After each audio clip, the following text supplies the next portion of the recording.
Hello বন্ধুরা, সবাই কেমন আছো? শুভ দুপুর। এখন করব দেখো আম পোড়াবো, তারপরে শরবত করব। আরে হাত পুড়ে গেল আম পোড়াতে দেয়, আমার কি জ্বালা। এটা নিয়ে নিলাম রুটির শেখার। এই যে আমগুলো এখন উনুনে পাতাতে পোড়াবো।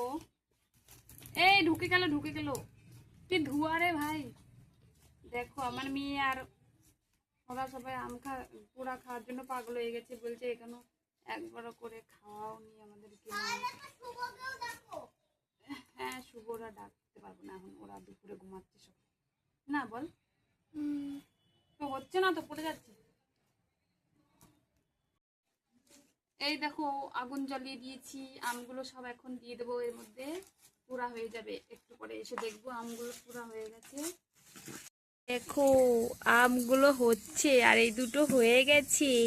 কিন্তু গাইস, কেমন আমটা পোড়া হচ্ছে, দারুণ না? এর মধ্যে মানুষ দিলেও পোড়া হয়ে যাবে, চিকি গোটা মুরগি দিলেও পোড়া হয়ে যাবে সব।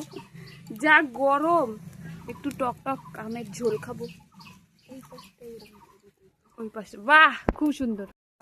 সব আমগুলো পোড়া হয়ে গেছে, চুলাও হয়ে গেছে, আর এদিকে লঙ্কাও পুড়িয়ে নিয়েছি, 3টে 4টে, হ্যাঁ অতগুলো। আর এই যে জল জিরে, দেখো চিনি।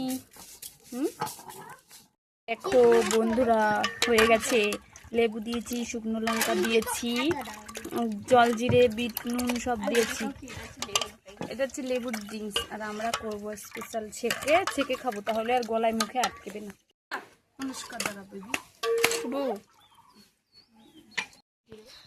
কেমন করে দেখো বন্ধুরা, শরবত হয়ে গেছি। কে কোনটা খাবি? এটা তুই খা, আমি একটু টেস্ট করে দেখি। হ্যাঁ, এটা ঋত্বিকা বেবির জন্য। আমারটা খুলে যাচ্ছে। খুলে গেলে কি হয়েছে? দেখি কেমন হয়েছে, খেয়ে দেখি।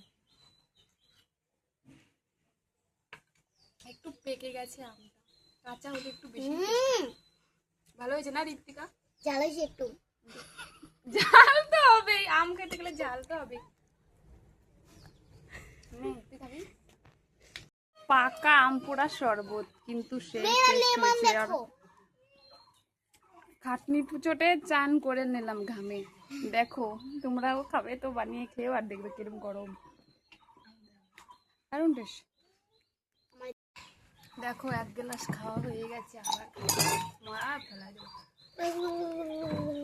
খাওয়া দাওয়ার পরে ঠোঁট জ্বালা করবে বন্ধুরা। বাই বাই, তোমরাও বানিয়ে খেও, সেই টেস্ট কিন্তু গরমে আম।